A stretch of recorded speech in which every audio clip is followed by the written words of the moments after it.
Okay.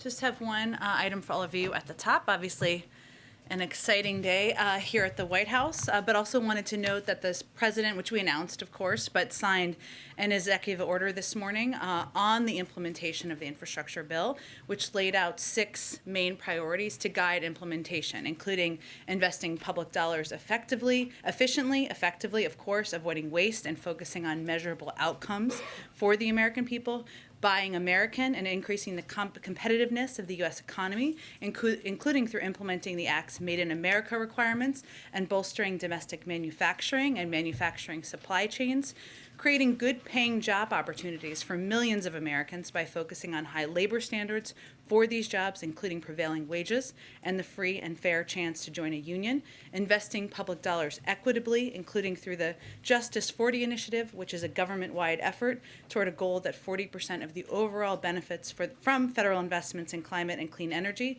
flow to disadvantaged communities, building resilient infrastructure that can withstand the impacts of climate change, that helps combat the climate crisis, and finally, coordinating with state, local, tribal, and territorial governments in implementing these critical investments. We also announced yesterday that former Lieutenant Governor and former Mayor Mitch Landrieu will be leading this effort, and the executive order also started a task force that will include that will be co-chaired by National Economic Council Director Brian Deese, and, of course, our new implementation coordinator, Mitch Landrieu, and will include a number of members of our cabinet. With that, Colleen, welcome. I don't think I've engaged with you in the briefing yet, No. So welcome to the briefing room. Thank you. It's nice to be here. So the bill is being signed, and now we're going to spend the money. So I wanted to ask a little bit about if the president has been in touch with governors about how the funds are going to be spent. And I wanted to know if you could talk a little bit more about the potential oversight mechanisms in place for how the public is going to be able to know how the money is spent. Sure. Well, first I would note, and I know you are all eager to have a list of exactly who is attending today, and I expect someone will ask me that question. We are still getting attendees lists and people who are still RSVPing, believe it or not. This is sometimes how it works. It is open press. You will see the group. But let me just note, I know this wasn't your question, but since this is a popular one, some of the people who will be attending today, you reminded me of it when you asked about governors. Governor Kate Brown of Oregon, Governor Larry Hogan of Maryland, Governor John Bel Edwards of Louisiana, Mayor David Holt of Oklahoma City, Oklahoma, Mayor Steve Benjamin of Columbia, South Carolina. Again, this is not everyone, but just to give you a sense of the bipartisan group who will be attending. Also, members of Congress, as you know, because we put out, I think, the list of people who will be speaking. Of course, Speaker Pelosi and Leader Schumer will be in attendance. Other members of leadership, Senator Cassidy, Senator Collins, Senator Portman, Congressman Reed, Congressman Young, and others, as well as a number of business leaders, union leaders, and others. So I would say that Mitch Landrieu is starting his job today. He's going to be in attendance at the ceremony today. He'll be traveling with the president tomorrow, and then he will be getting to work right away. And as our executive order is an indication of, the president is very focused. They call him Sheriff Joe for a reason, on the implementation of this, making sure we keep waste, fraud, and abuse. We prevent waste, fraud, and abuse, and that we are working directly for hours a day, which is what Mitch Landrieu will be doing with governors, local officials, and others. I expect we will have more to say on how that will work, what that work will look like as Mitch Landrieu gets his role underway. Can you talk a little bit about how the president's message is going to be to voters as he takes trips this week? You know, how is he going to explain to the voters how the spending plan is going to help deal with inflation, supply chain issues? Sure. Well, let me give you, I know he's going to speak in about an hour and a half, depending on how long the pre-program is, but a little bit of a preview of what you'll hear from him today, and I think that will also be an indication of how he'll talk about some of these plans when he's out in the country. One, you'll hear him convey today that he's also frustrated by the negativity and by the infighting that we've seen in Washington over the last couple of months. He's tired of it too. and that he knows that what the American people expect is that leaders are going to be talking about issues that matter to them, the issues that they're talking about at their kitchen tables, in their communities, in community centers, at their kids' soccer games, or whatever it may be. How can I get a good paying job? How can I make sure my kid will succeed? What are we doing to make sure that we are setting up the next generation for success in the future? And so what you'll hear him talk about today is how this bill, the bipartisan infrastructure plan, will impact people's everyday lives. You'll hear him convey that America is moving and life is going to get better for people across the country, and that this is part of his effort to finish the job, part of it, in getting the pandemic under control, making sure we are addressing rising costs, bringing costs down for the American people, and making us more competitive. So what you can expect to hear from him today is what I've just outlined, and as he goes around the country, he's really he's going to dig into how these issues, how the benefits of these packages will impact people's everyday lives, what they talk about at their kitchen tables. Go ahead. Thanks, Jen. We've got the meeting later on today between President Biden and President Xi. Yeah. We've been told that there won't be a huge emphasis on trade. I wonder, though, given the fact that the U.S.-China trade agreement is nearing an end, China is still very short, falling very short of its pledges to buy more goods and services. I'm wondering why that isn't going to be a bigger factor in that discussion. Well, Andrea, I know we did a preview call last night, but let me reiterate a couple of the highlights of what will be the focus of the meeting, which we expect to run for a couple of hours later this evening virtually. One, the meeting, in our view, is an opportunity to set the terms of the competition with China in a way that reflects our interests and values, insists that the PRC play by the rules of the road. So there are areas, of course, of concern as it relates to the economy, where the president will certainly express his concern, express his view that China should be playing by the rules that the rest of the global community expects, raise our concerns with a number of their actions, and discuss areas where our interests align. As you know, Ambassador Tai gave a speech just a few weeks ago outlining our role where we are in the phase one. She is running point, and the president entrusts her to lead these negotiations and discussions around trade, tariff reviews. That's why there's a lot to discuss in this discussion. There'll be a call late tonight, have your coffee now, to read out this call, and there could be a range of topics discussed, but it's really under her purview. He entrusts her to do that. He's regularly briefed, and that's why there's a lot of other topics that will be discussed. Is he going to foot stomp, though, his insistence that China make good on those promises? Well, certainly the president will express areas where he feels China should be taking additional action, should be behaving in a different manner that is more aligned with the rules of the road and the expectations of the United States and the global community. So you can certainly expect that coming out of the meeting. That's one more on oil and gas. So we just saw President Biden take action now in terms of the protecting oil and gas development on native lands, on tribal lands.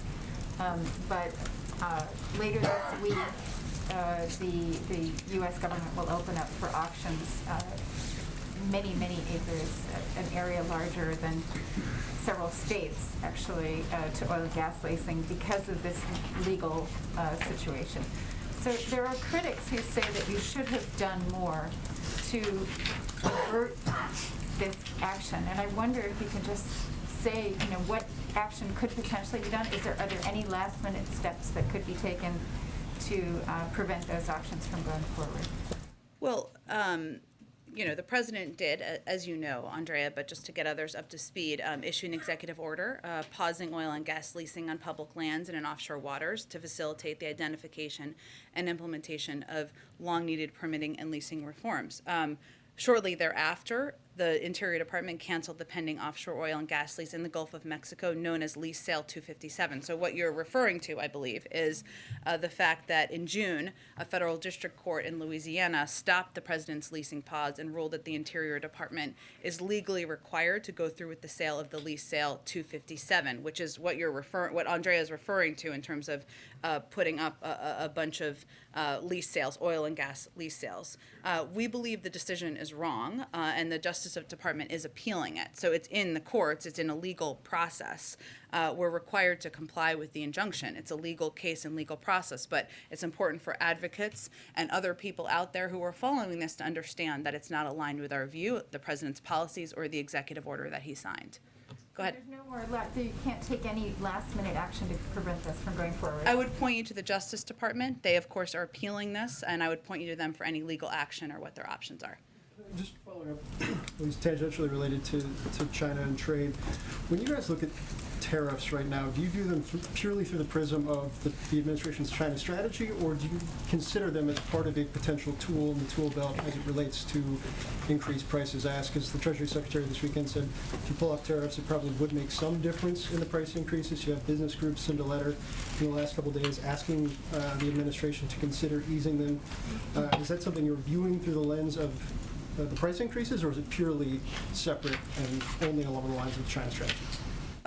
Well, it is part of the China strategy, but it is also something that, even while we have been pursuing phase one enforcement, which is what Ambassador Tai gave a speech about a couple of weeks ago, we've restarted our domestic tariff exclusions process to mitigate the effects of certain tariffs because, as you said, there are certain industries that are impacted, and there are areas where they don't generate strategic benefit, but they raise costs on Americans. So that is all a part of the review, and certainly part of the review is our China relationship is the backdrop for it, but also the impact on Americans, how we're strengthening the middle class is the priority and the focus for the president. I will say, just on the China meeting, one of the things too, as you look at this meeting and where it's falling, the president and the national security team feel that the president is coming into this meeting really from a position of strength. If you look at where we were 9-10 months ago, and if you look at how we outlined our approach to China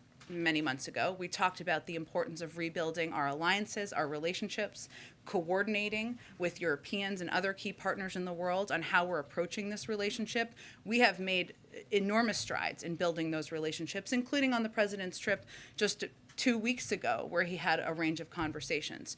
In addition, the president has also emphasized the need to come to this relationship, one, through the prison of competition, from a position of strength as it relates to what we're doing at home. Today, he is signing this infrastructure bill, and this infrastructure bill is essential and important for many reasons, but one of which is for the first time in 20 years, we will be investing more in infrastructure than China, and that is going to strengthen our competition at home in addition to putting millions of people to work. And one more on the economy. The University of Michigan Consumer Sentiment Survey came in at lowest levels since November of 2011. You look at the story that you guys have made clear you believe you have on what the president has accomplished in the last 10 months.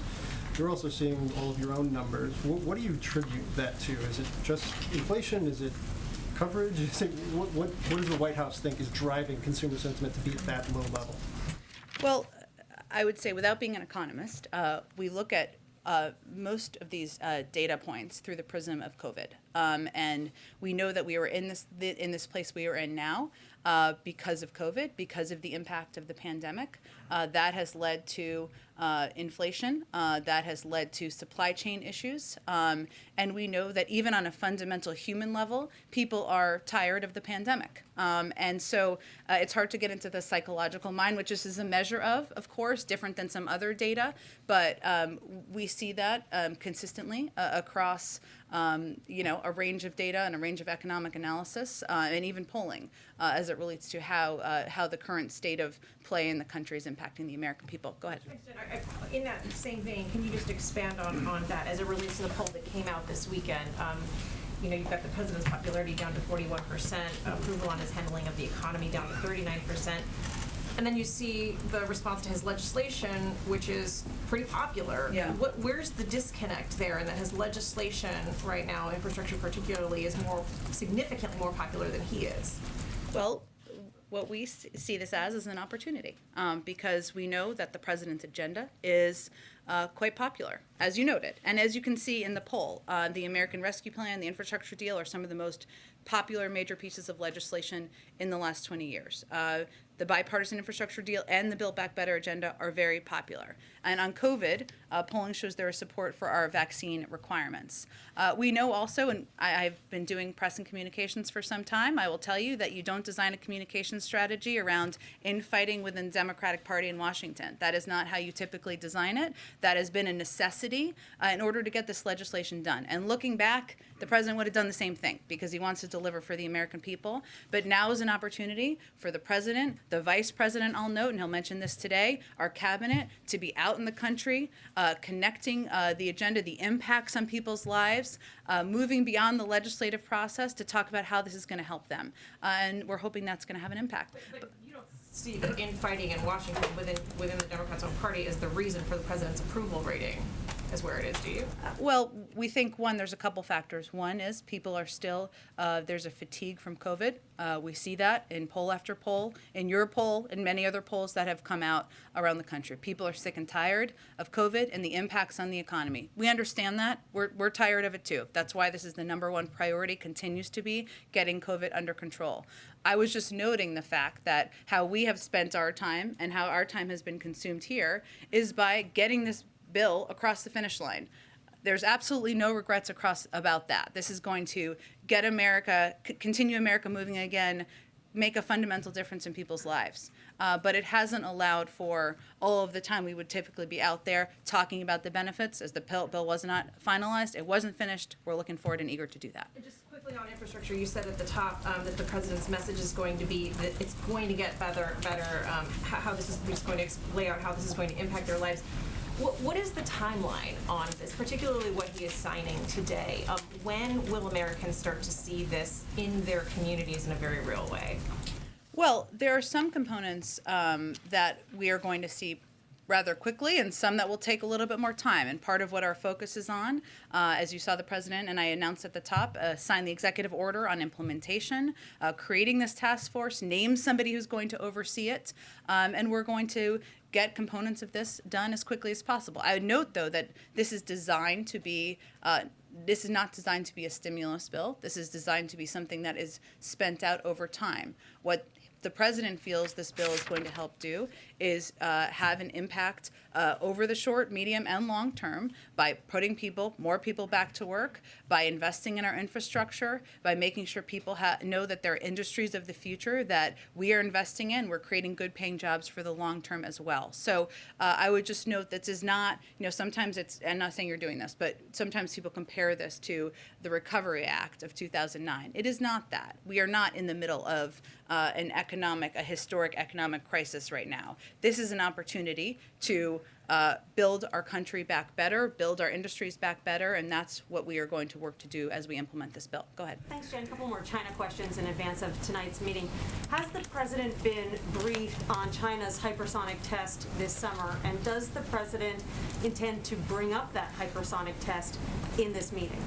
I'm not going to get into classified intelligence briefings with the president from here. Obviously, the president receives a presidential daily brief every single day, and certainly he is up to speed on anything our intelligence community is reviewing. And I know there will be a readout later this evening where they will talk in more detail about the topics that are discussed at this meeting. But beyond that, I don't have anything to preview. That test has been described by analysts as China's Sputnik moment or the start of a new arms race between China and the U.S. Does the president see it that way? I don't have anything more to speak to it beyond what I've said. And the president this summer told Peter here that he does not consider President Xi an old friend. How would you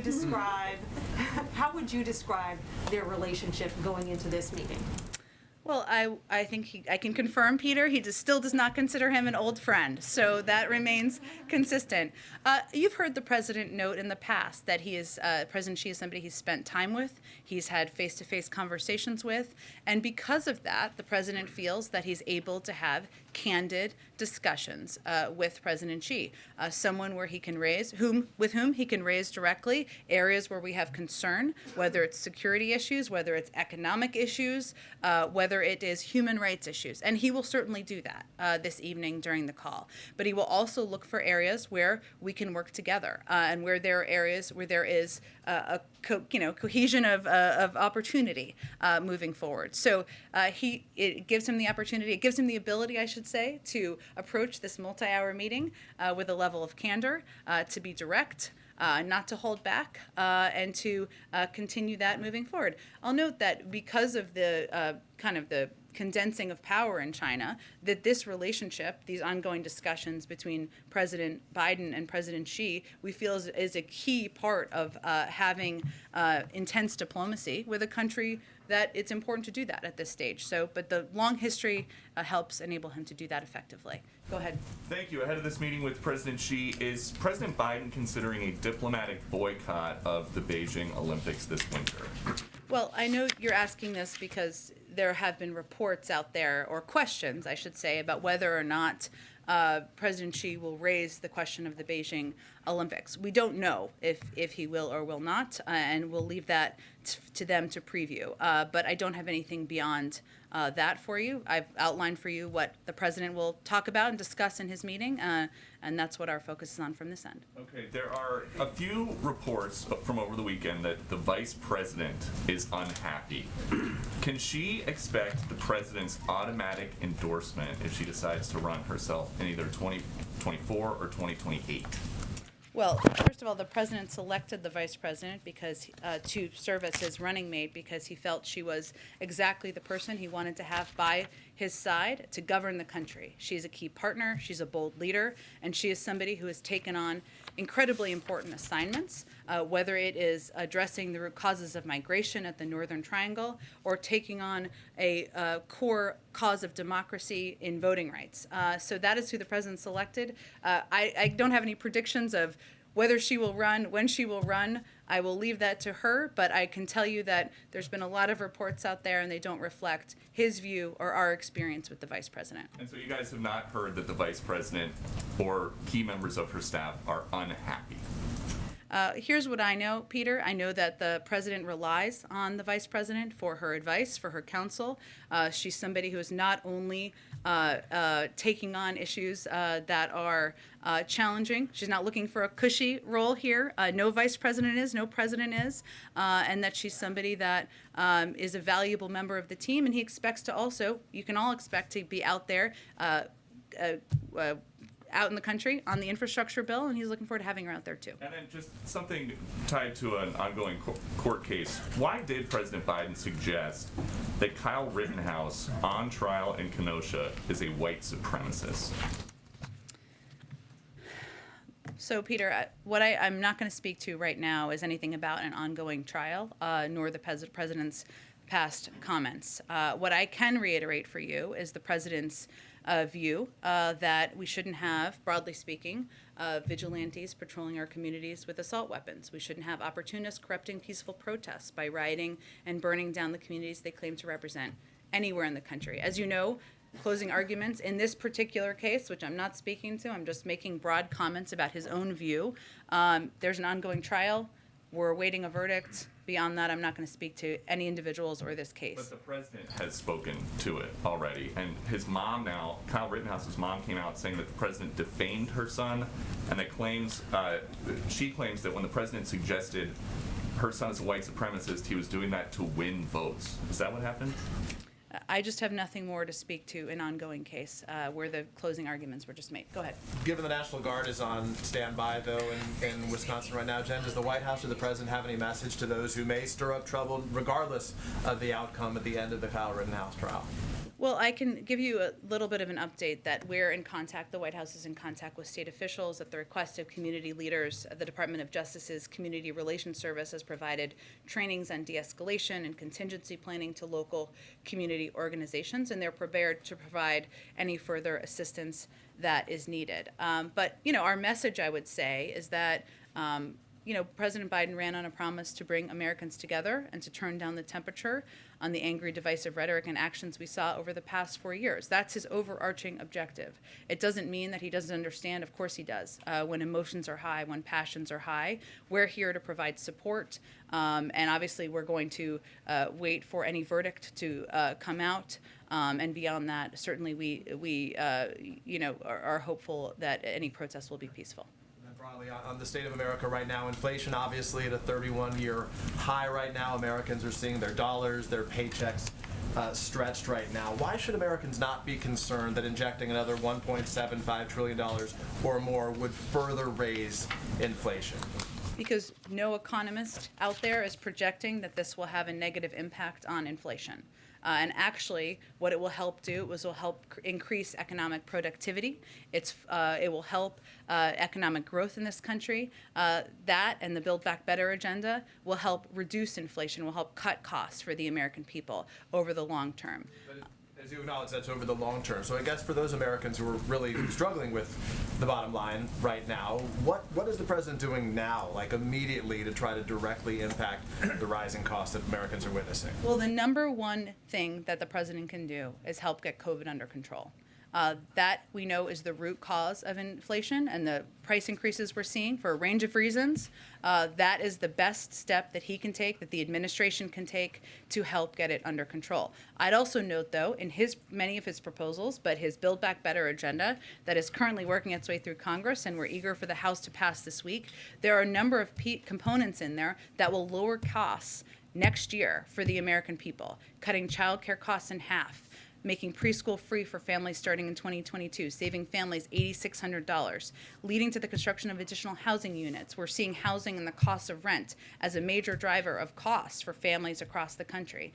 And even on issues like negotiating prescription drugs. There are people across the country that are paying a lot of money out of pocket for insulin. It will cap the cost at $35. The president has a plan for lowering costs for the American people. No one is denying that inflation and any element of raising costs is an issue for the American people. The question is, what are the solutions? We're proposing solutions. In the short term, we have to continue to get COVID under control. In the medium and long term, we want to pass this agenda, which economists will tell you, including Nobel laureates, this will help address inflationary issues over the long term. Go ahead. Thanks, Jen. We're seeing some reports that Russia carried out an anti-satellite weapons test over the weekend and that potentially created some kind of debris in space. I'm wondering if the president's been briefed on that at all, and if the White House has a response beyond what we've heard from. I have seen these reports. I know that the State Department was going to issue a statement about it, so let me refer to them on any commentary on it at this point. And then American journalist Danny Fenster has been freed from prison in Myanmar. I'm wondering if the U.S.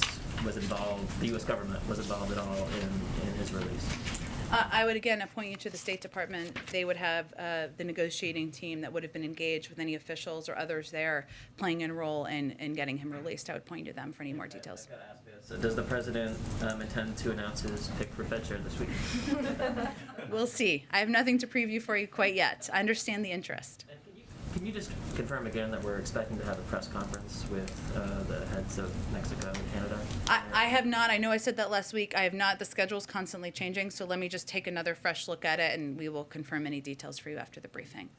Go ahead, Shelby. Thanks. There's been reporting indicating that there's a lower vaccination rate in some of the intelligence agencies. Congressman Chris Stewart had said that some are up as high as 40% unvaccinated. There's also been similar reporting on vaccine holdouts at key military bases. Real Clear Politics said there's around 10% of highly educated and trained personnel refusing the vaccine at one of their top weapons testing base. So with the vaccine deadlines looming, is the administration concerned about the impact on national security if some of these percentages remain high? And secondly, is there any sort of contingency plan in place in the event that we see a number of personnel taken off because of this mandate? Well, I would first point you to the Department of Defense. Their uptick numbers of people who are getting vaccinated are quite high. So that's not consistent with what I have heard, and they can give you more specific details.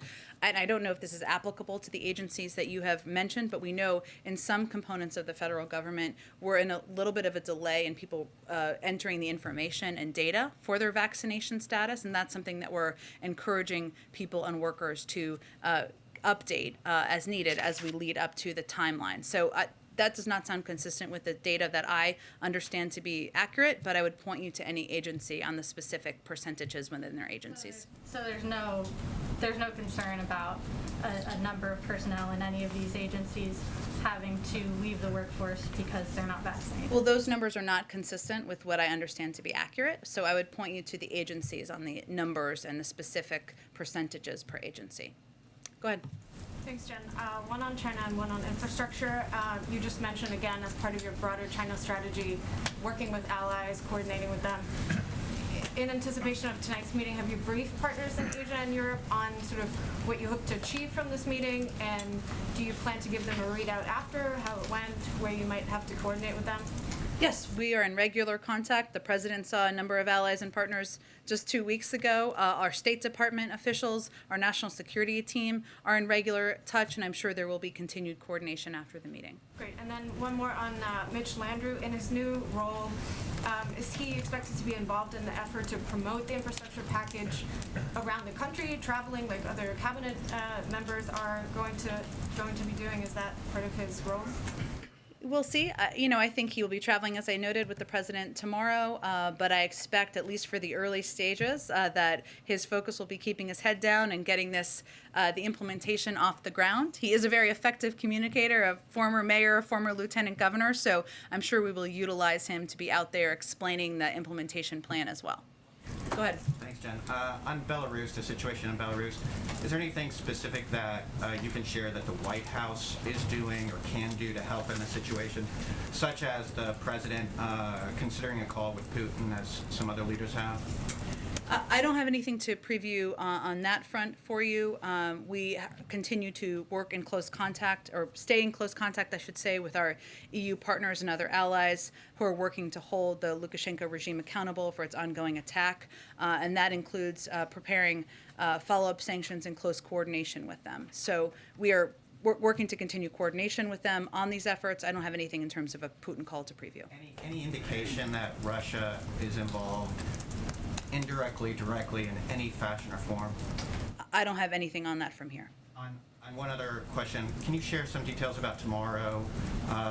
It's a swing state. Why New Hampshire, and why this particular bridge? Sure. Let me just say one thing on the last piece, just so I note it. While I don't have anything to convey in terms of engagement, I can tell you that we are still calling on Russia and encouraging them directly to use its influence to pressure the Lukashenko regime to cease its callous exploitation and coercion of vulnerable people. There's no question they have that relationship and that ability to impact. Okay, to go to your New Hampshire question quickly, switching topics.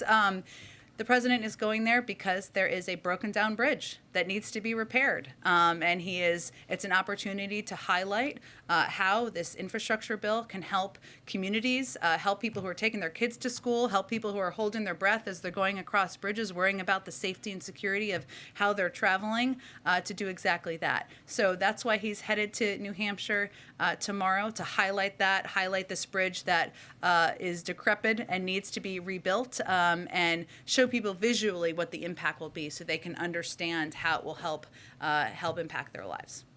Go ahead.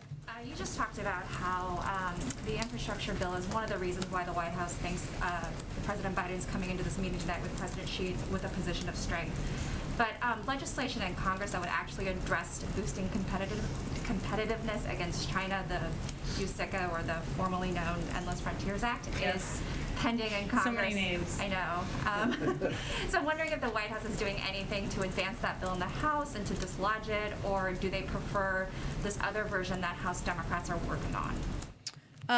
So the president is certainly eager to see USICA pass, and he believes it is would be an important step forward, an important opportunity, perhaps in a bipartisan manner, to send the message about our commitment to, helping industries and make us more competitive here in the United States. I would say, though, that the reason why the infrastructure bill is such an important component of our competition is because we are at the point now where we are about 13th in the world in terms of our infrastructure around the country. And we're seeing, even as it relates to supply chain issues, that we need to do a lot more to ensure that goods and services can move across our country.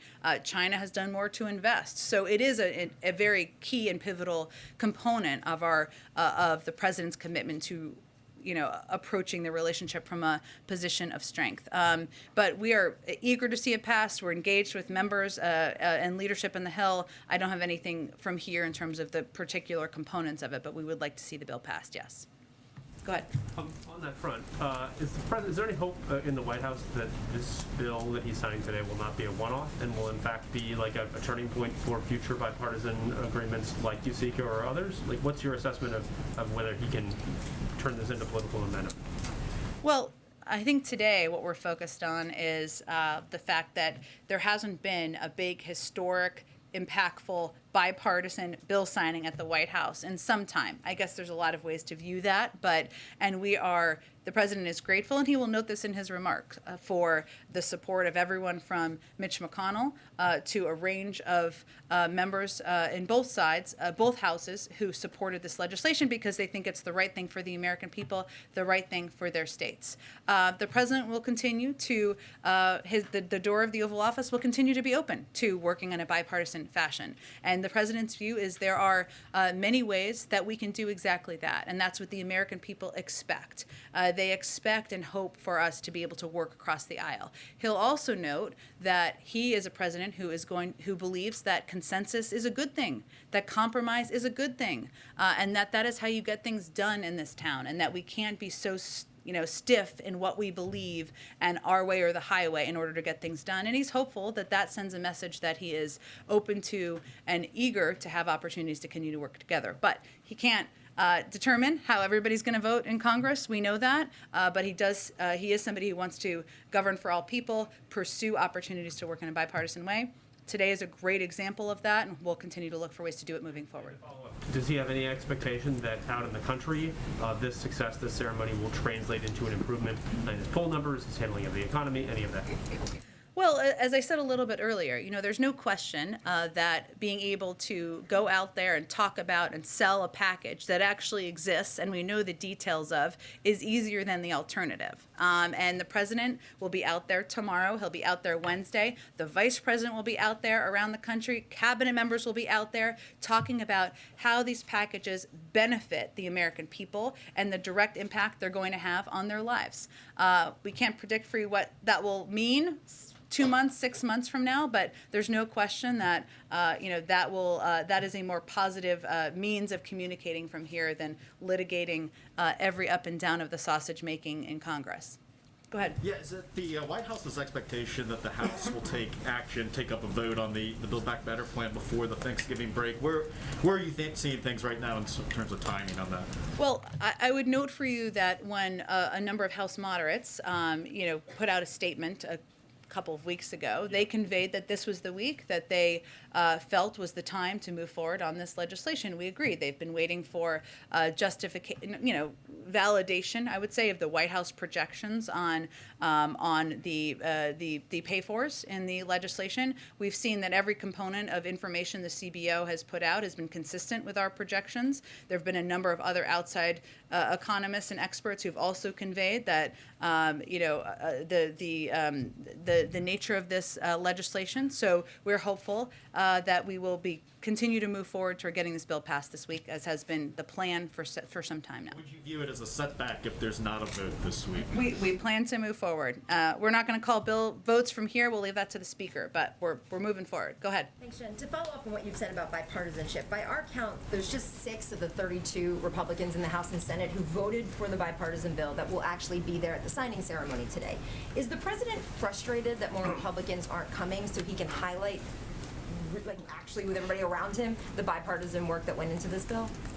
The president believes that today is an opportunity to celebrate a bipartisan success that will have a huge impact on the American people. He invited everybody who supported it because he felt that was the right thing to do. Whether people come or not, that's their choice. The president will still be elevating, talking about the impact of this package as a bipartisan package that will help the American people. I would also note that one of the other things he'll highlight is that we're going to work with governors and mayors, and he'll continue to highlight in the days ahead, I should say, to implement this moving forward. And we don't do that through the prism of somebody's political affiliation.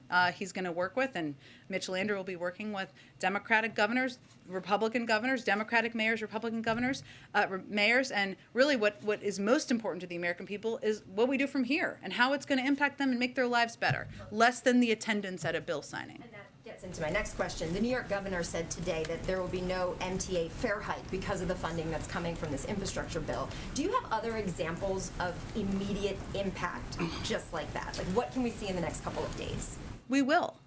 Look, I think the president's signing this bill today. The implementation coordinator is starting his job today. We will certainly have more updates in terms of immediate impact in the days and the weeks ahead. Obviously, some governors and mayors can anticipate roads that will be rebuilt, big bridges that will be rebuilt that are long overdue, how this will help replace lead pipes that are in schools and people's homes across the country, making sure families, and the president will talk about this today, who have been sitting in McDonald's or Walmart parking lots to get their kid broadband access, moving forward soon, they won't need to do that anymore. So you will see mayors and governors talk about that in the weeks and days, weeks, months ahead. But we're just at the beginning of implementation, and we're eager to get it started as quickly as possible. George, go ahead. Yeah, in your answer to Colleen, you talked about the short-term campaign.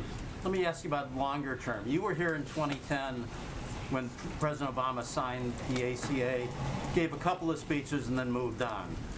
Is this going to be longer term selling? Are we going to see him a year from now at bridges and so on, or is this A year from now is an eternity away. I will note. The president wants to spend some sustained time out there communicating with the country. There's a lot of ways to do that. Certainly he loves getting out in the country. No one loves a bridge or rail more than President Biden. So you will certainly see him out there. You'll see the vice president out there quite a bit over the coming weeks as well. You'll see cabinet members out there as well, fanning across the country and talking about the direct impacts on people's lives. So you can certainly anticipate, George, that a couple weeks, months from now, we will have a whole bevy of events and photos and interviews that the team here will have done, including the president, to go out there and communicate directly with the American people.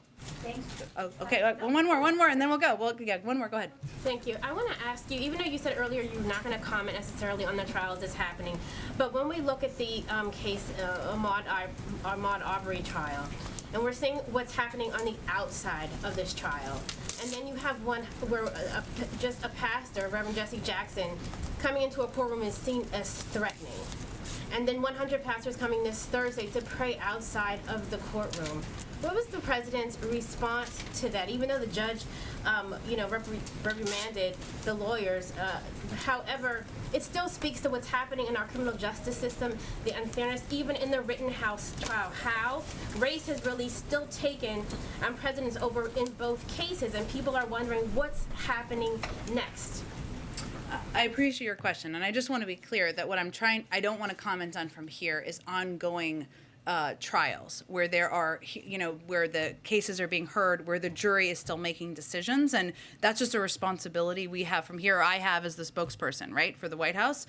I will note that, of course, the president has watched, and you've heard him talk about the impacts that what he has seen across the country, protests, the emotions, racial injustice, whether it's in our legal system or it's in policing and the reforms that need to happen. And that is something where there's not one event, of course. There are many events that have deeply impacted him and made this a priority for him and this White House.